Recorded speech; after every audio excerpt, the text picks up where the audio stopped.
Ngaji online Ramadan. Ngaji LDNU online Ramadan. LDNU Ketanggungan. Assalamualaikum warahmatullahi wabarakatuh. Bismillahirrahmanirrahim. Alhamdulillahirabbil alamin. Wa bihi nasta'in ala umurid dunya waddin. Wassalatu wassalamu ala asyrafil anbiya'i wal mursalin Sayyidina wa maulana Muhammadin wa ala alihi wa ashabihi wa man tabi'ahum bi ihsanin ila yaumiddin, amma ba'du. Pemirsa yang mudah-mudahan diberkahi oleh Allah Subhanahu wa taala, yang pertama marilah kita bersama memanjatkan puji syukur kehadirat Allah Subhanahu wa taala yang telah memberikan nikmat kepada kita yang sangat besar, yaitu bisa bertemu dengan Ramadan di tahun 1442 Hijriah ini. Karena Ramadan ini adalah satu pengharapan bagi kita umatnya Rasulullah Muhammad SAW, sebagaimana yang sering kita panjatkan doa ketika di bulan Rajab, Allahumma barik lana fi Rajaba wa Sya'bana wa balighna Ramadan.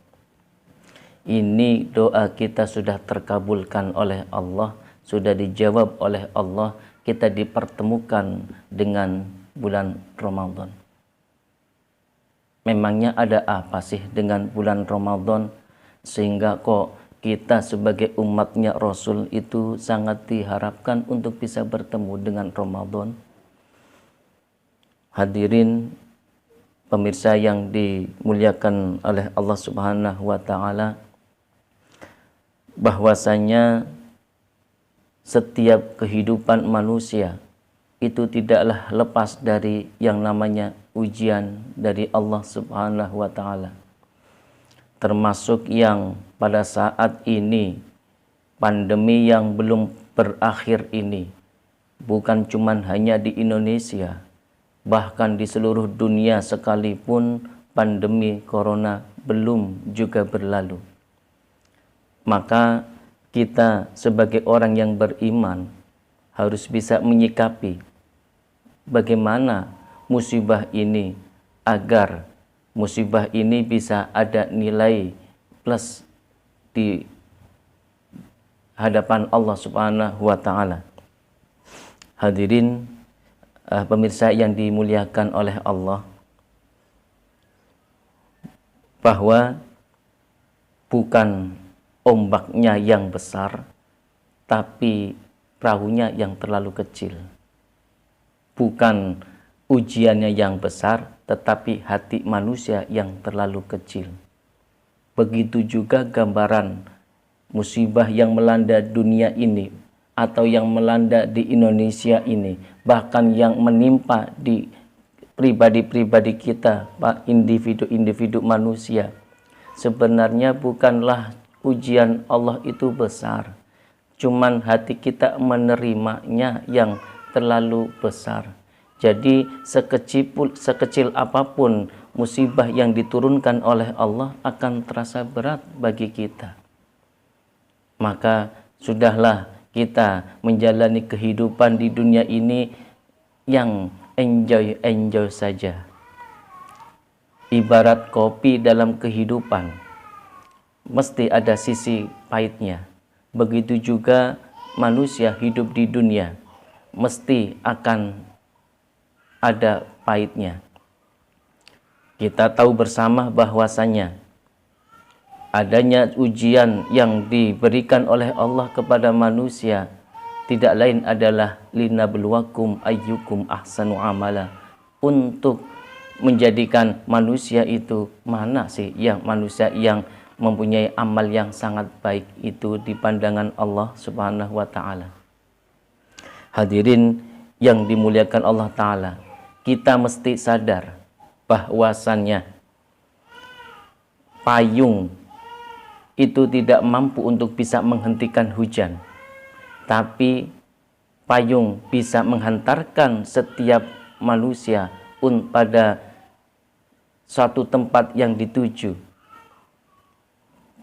Begitu juga kehidupan di dunia. bahwasanya tidak mungkin kita itu hidup di dunia ini dengan tanpa ada aral dan rintangan.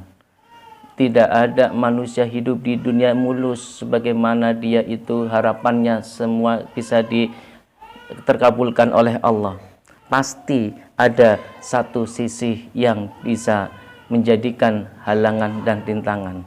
Tapi jadikanlah halangan dan rintangan dalam tanda kutip adalah cobaan dari Allah atau ujian dari Allah. Ini mampu menghantarkan kita pada tempat tujuan kita. Ibarat ujian itu adalah payung, maka tidak bisa kita itu bisa menghentikan ujian yang diberikan oleh Allah, tapi paling tidak adalah ujian itu bisa menghantarkan kita pada manusia-manusia pilihan Allah Subhanahu wa Ta'ala.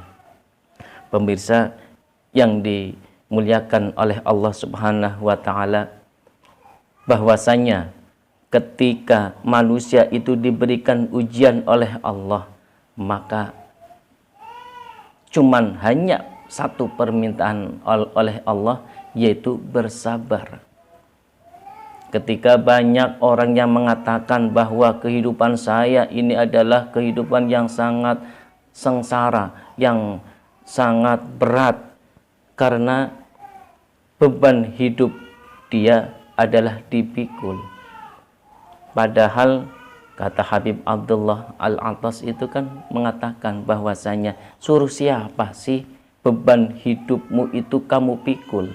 Padahal Allah sama sekali tidak memerintahkan untuk memikul beban hidupmu. Allah hanya menyuruh kamu untuk bersabar ketika diberikan ujian oleh Allah. Ini satu pengertian bahwasanya kita hidup di dunia ini adalah hanya untuk mengharapkan ridhonya Allah Subhanahu wa Ta'ala. Setiap manusia tidak lepas yang namanya cobaan dan ujian. Tapi bagaimana ujian itu kita bisa menerimanya? Ibaratnya adalah satu gelas air.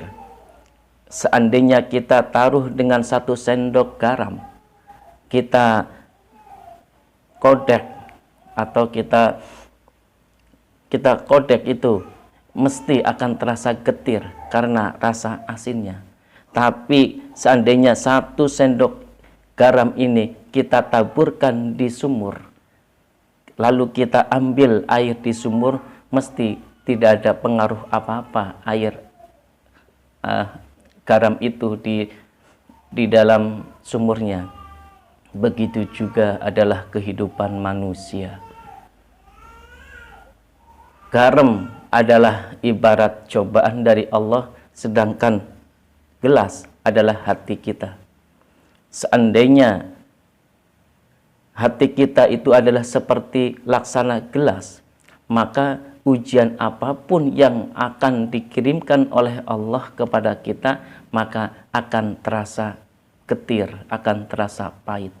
Tapi seandainya hati kita itu adalah laksana sumur, maka jangankan 1 sendok garam, 1 timba garam pun kalau dimasukkan di dalam sumur tidak akan berpengaruh apa-apa dalam hatinya.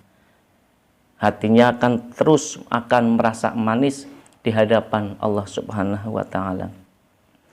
Ini satu, maka sikap agar kita itu lulus ujian adalah harus bersabar. Yang kedua adalah agar kita lulus ujian adalah harus senantiasa bersyukur atas nikmat Allah yang kita terima. Karena bunga tidak mungkin mekar berbarengan.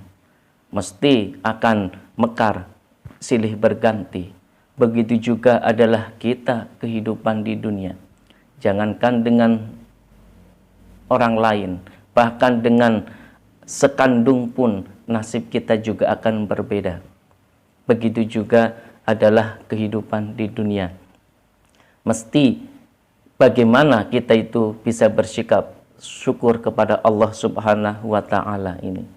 Karena dua modal ini yang akan menghantarkan kita kepada gerbang kesuksesan.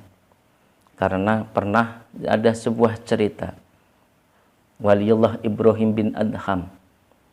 Beliau adalah seorang wali besar. Tatkala itu beliau berjalan-jalan di kota Kufah, melihat di sebuah keramaian pasar ada satu sosok pengemis yang sungguh sangat memprihatinkan. Ibrahim bin Adham melihat dia adalah pengemis yang tidak lagi punya kedua kakinya. Dia tidak mempunyai kedua tangannya. Dan dia juga adalah orang yang buta. Sudah dua kaki nggak punya, buta, dua tangan juga nggak punya, dia juga ada tambahannya, yaitu mempunyai penyakit lepra. Orang yang menyaksikan, yang melihat silih berganti, mesti dia akan merasakan jijik. Tapi apa? Yang dilontarkan, yang selalu yang komat kamit mulutnya selalu zikir alhamdulillah, alhamdulillah, alhamdulillah. Jadi Ibrahim bin Adham itu mendekati pengemis ini dan menanyakan, bagaimana mungkin engkau bisa menzikirkan kalimat alhamdulillah, alhamdulillah, alhamdulillah terus menerus, padahal saya saksikan engkau adalah orang yang tidak mempunyai kedua kaki, yang tidak mempunyai kedua tangan, engkau juga tidak mempunyai kedua mata, engkau juga mempunyai penyakit lepra. Lantas bagaimana sih kok kamu bisa berzikir selalu alhamdulillah, alhamdulillah? Ketika mau beranjak, Ibrahim bin Adham mau menjauh dari pengemis langsung mengucapkan salam, assalamualaikum ya Ibrahim bin Adham. Semakin kaget Ibrahim bin Adham. Loh, kok saya baru kali ini masuk di kota Kufah, loh kok ada orang yang tidak punya mata, yang tidak punya kaki, yang tidak punya tangan, loh kok kenal dengan saya? Akhirnya mendekat lagi itu Ibrahim bin Adham. Kenapa engkau bisa kenal dengan saya? Tidak usah engkau tanyakan itu. Wahai Ibrahim bin Adham, ketahuilah bahwa aku ini adalah orang yang kaya raya. Dalam mata batinnya Ibrahim bin Adham, mana mungkin orang ini adalah kaya? Kalau orang kaya nggak mungkin dia itu menjadi pengemis. Wahai Ibrahim bin Adham, Allah telah memberikan dua keistimewaan kepada saya. Apa? Yaitu saya bisa bersabar ketika diberikan musibah. Dan yang kedua adalah saya senantiasa bersyukur atas limpahan rahmatnya Allah Subhanahu wa ta'ala. Pemirsa yang dirahmati oleh Allah, ini sekelumit cerita tentang Ibrahim bin Adham menyaksikan pada pengemis ini. Lantas, di mana kita yang selalu hidup dalam penuh dengan kenikmatan, yang penuh dengan kesempurnaan, yang berlimpah harta, yang mempunyai fisik yang sempurna, di mana rasa syukur kita kepada Allah? Apakah kita akan kalah dengan pengemis yang diceritakan oleh Ibrahim bin Adham? Maka mari di dalam Ramadan ini kita tingkatkan rasa syukur kita kepada Allah, mumpung masih diberikan umur yang panjang. Mari kita senantiasa menjadi orang-orang yang sabar dalam menghadapi musibah. Bukankah Rasulullah Muhammad SAW selalu berdoa kepada Allah agar beliau dijadikan orang-orang yang abdan syakuro, orang-orang yang pandai bersyukur, dan orang-orang yang sabar dalam menerima musibah. Pemirsa yang dirahmati oleh Allah, mudah-mudahan dengan apa yang sudah saya sampaikan menjadi iktibar bagi kita semuanya, sehingga memacu semangat kita untuk selalu zikir, mengingat kepada Allah Subhanahu wa taala. Mudah-mudahan manfaat dan barokah. Amin amin ya rabbal alamin. Wabillahi taufiq wal hidayah. Assalamualaikum warahmatullahi wabarakatuh.